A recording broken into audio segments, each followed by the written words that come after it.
everybody and welcome to the United Stand. Today's video is, are Manchester United 3 big signings away from a title challenge? Obviously right now in the league we are quite far off. I think we've got a few games in hand, but are we sitting in 5th place right now? Yes, just outside the top 4. We need to get to 1st and I think we're 11, 13 points off that with a game in hand. So we do need some signings. We know Erik ten Hag needs some time with his team, but with the right signings, can we be challenging sooner than we think? We're here to discuss it with Adam and Charlie. Adam, I'll come to you first of all.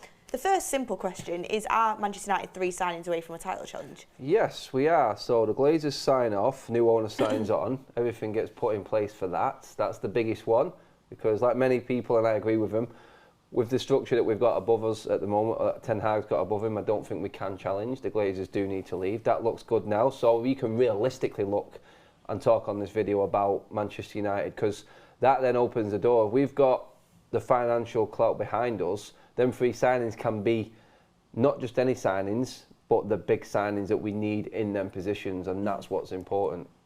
Yeah, 100%. I don't personally think we're 3 signings away from a title challenge, but Charlie, what do you think?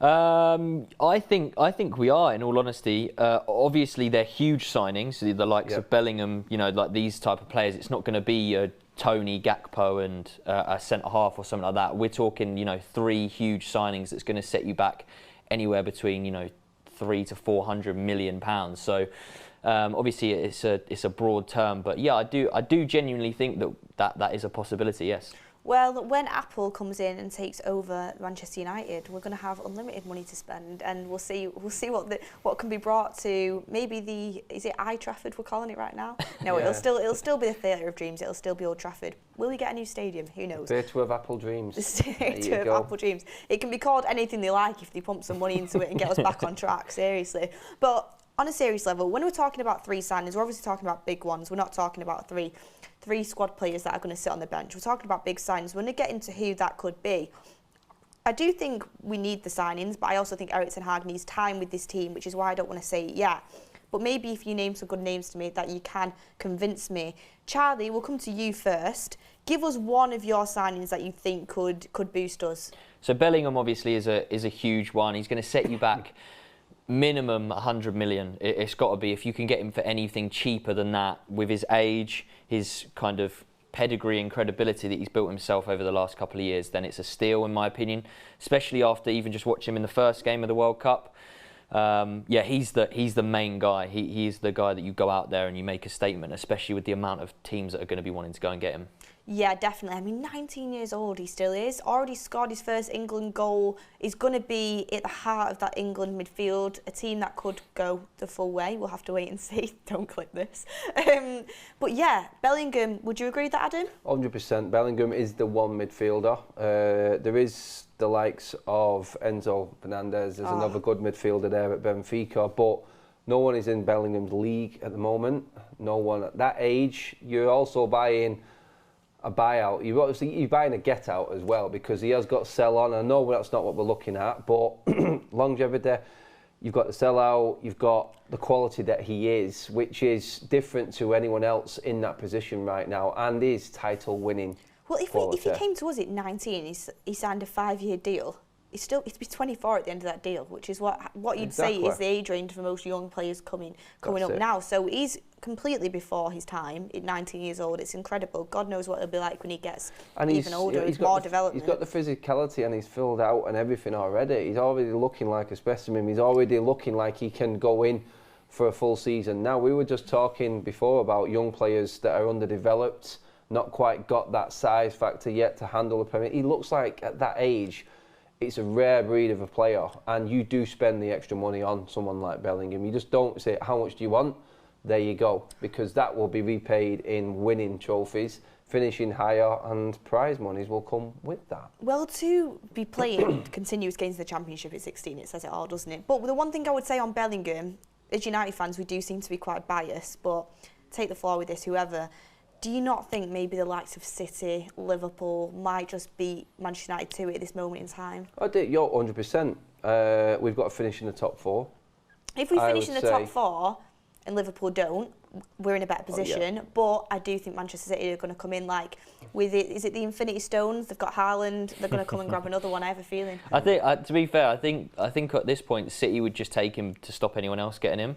Yeah. I do think obviously the main competition within the Premier League. Look, you've still got Real Madrid and Barcelona. I do think that I don't think he's considering those two. I do think it's too early on in his, people do forget, and it is always a saying, isn't it? If you're good enough, you're old enough, which certainly he is, and he's proven since he was 16. And I think the Championship actually gets overlooked in terms of how competitive that league is for a 16, 17-year-old when he was playing there. Like it's an incredible feat, and it's just fair play to him. But in terms of competition, Premier League, Liverpool and City 100%.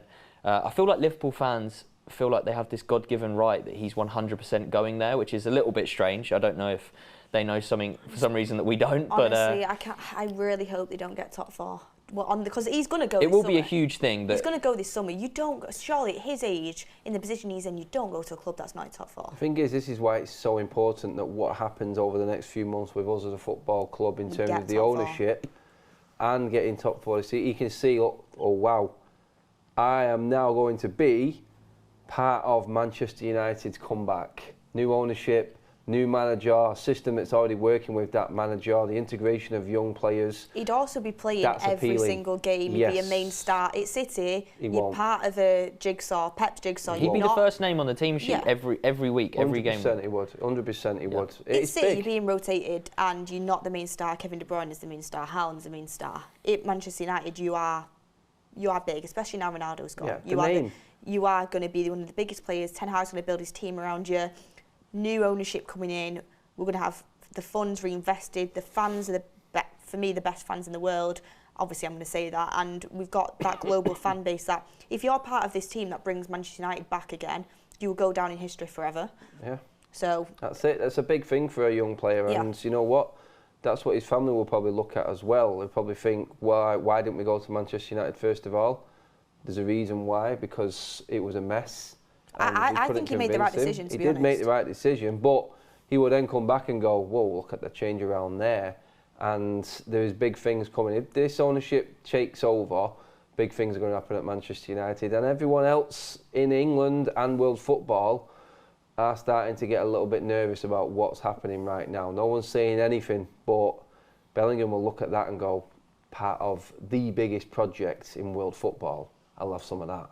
Absolutely, and obviously I think we'd be looking at as a striker as another one to bring us back. And Adam, who would be your go-to striker? Do you know what? I mean, we've got plenty of strikers out there. Are you a Harry Kane man? I feel like you are. You are a Harry Kane man. Harry Kane would win you a league. It's as simple as that. Numbers don't lie in terms of a striker like Harry Kane.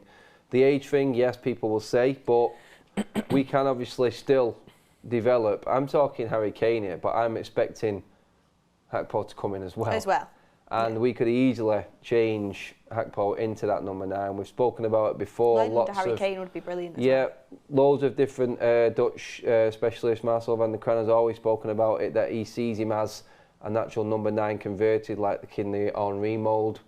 I do believe that Kane would come in. I think we could get Kane at the right time this summer, and that's a game changer. With 1 year left in his contract in Spurs potentially maybe not getting Champions League football, he has to leave. It has to be with Spurs not getting top 4. Yeah. That's the only way I see that deal happening. Yeah, I think the only way he leaves is he has to push if they don't get Champions League. But Charlie, first of all, do you agree with the Kane kind of shout from Adam? And second of all, what would be your striker that you'd bring? I'll have a bit of Harry Kane all day, every day. He's quality. So you've got to be stupid to say you won't take him, really. No, but the thing, I guarantee a lot of people, and probably a lot more than you think, will actually say no to Harry Kane. No, 100% they will.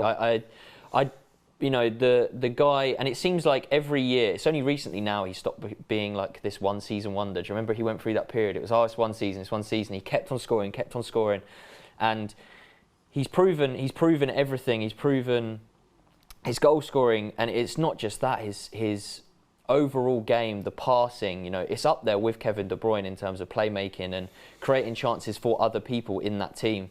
And we have the luxury of having, if he was to be that number 9, we have the pace either side of him in Anthony, Rashford, whoever it's going to be, even if it's Gakpo later on down the line. He still puts the miles in though, doesn't he? No, exactly. He's just not quick, is what I'm saying. He does like to drop in. The modern game with the age thing is different as well now.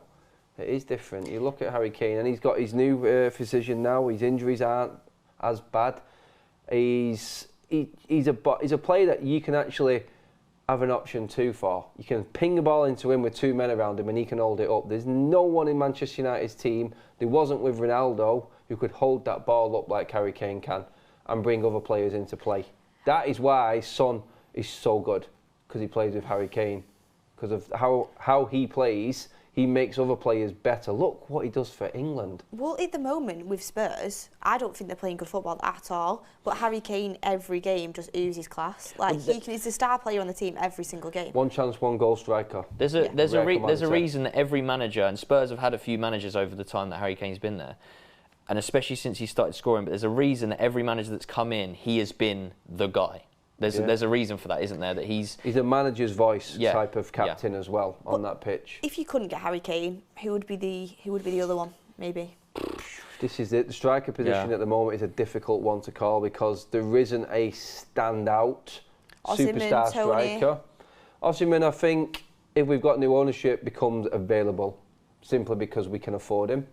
I think he's going to cost an absolute fortune. I love him. I love what he does.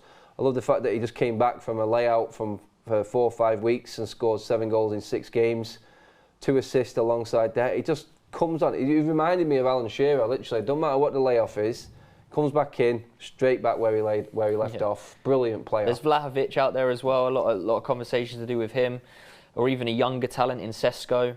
But yeah, if it wasn't Harry Kane, then yeah, you're looking at Osimhen, you're looking at Vlahovic for me. And there's a profile in those, even if you compare Harry Kane to them, the bigger, you know, I know Osimhen is quite fast and gets in behind, but Vlahovic isn't really known for that. He's very much a link-up play striker, and we just need that finisher, that guy that just scores goals. We need a Ruud van Nistelrooy is what we need right now. Honestly, I think that type of striker. The perfect situation would be to get Gakpo in, someone who he can nurture and develop and still going to get game time. He's a good player, but also we need the finished article now as well. I do. I think we need someone who's ready to go straight in that team and score goals.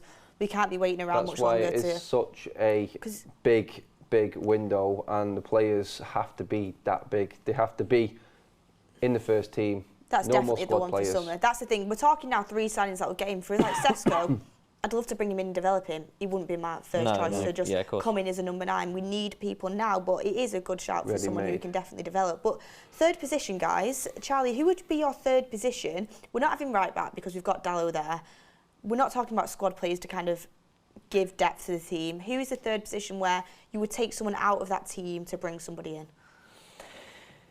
It's a tough one, to be honest, but I think I'm drawn to a centre-back. Yeah, I can get that. Just because, and I know how people are probably screaming at their screen right now just because of, you know, you think of Varane and Martinez and how good they are, but just how much can we rely on Varane is all I'm alluding to. It just nothing doubting his quality. He's been like a new signing when he's played. He's been incredible, but how much can we rely on him in terms of fitness and injury issues?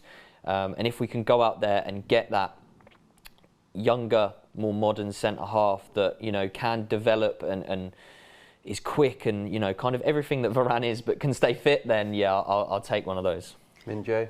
Yeah, he's again another one to look out for in the World Cup. Well, yeah, I was watching him today, and I've got to say, Korea did very well defending against Uruguay. This is it. You look at that type of player there. Napoli signed him up to a new contract instantly, and it's only a 40 million buyout. That is something that you need to be looking at. You look at little snips, little deals like that, and you've seen when you get like the types of South Korean players, and we've seen when they make it, they don't seem to go away. They just seem to get better. You look at Park for us, you look at Son at Spurs. This looks like the next superstar for South Korea. It really does. And Napoli are no mugs.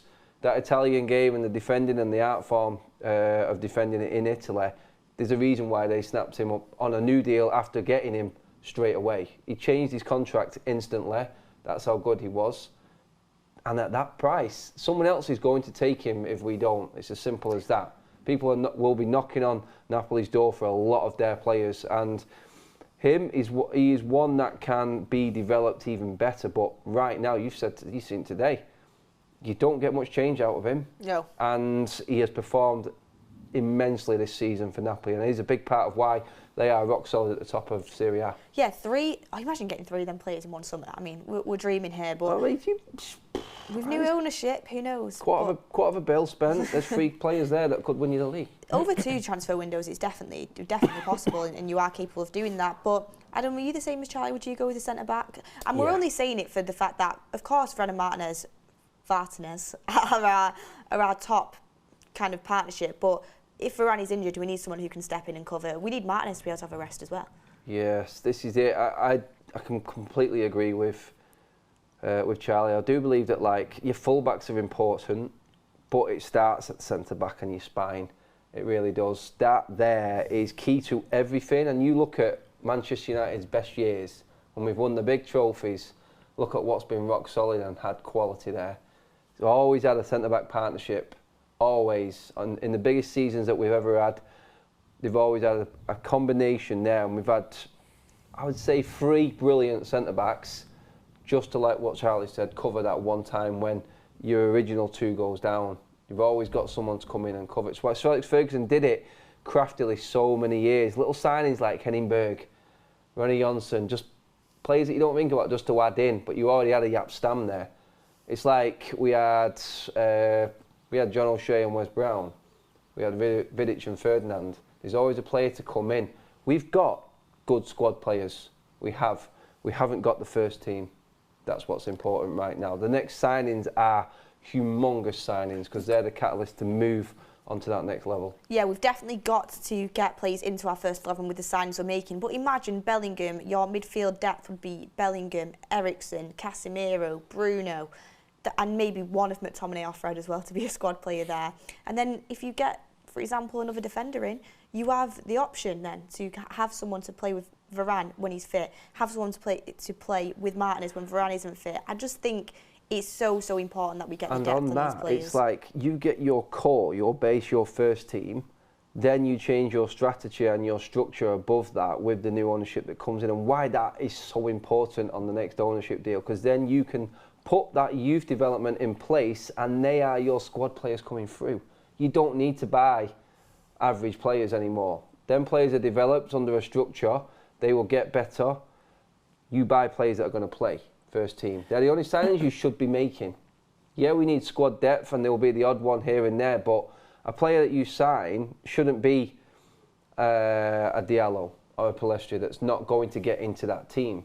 You should already have a structure in place, and the best clubs have that. Look at what Barcelona had. Their best ever team came from their academy. And you wouldn't highlight them players as signings if you actually were signing the right type of players. They would just be coming in the background as part of the youth setup. But look, guys, I think we talked about some really good players there, and I definitely think they're the players that the positions that we need anyway to get back to the top. But get in the comments down below, do you think if we signed all 3 of them players, or your suggestions, whether Manchester United will be back to challenging for titles, or whether you think it's going to take more than that to do so?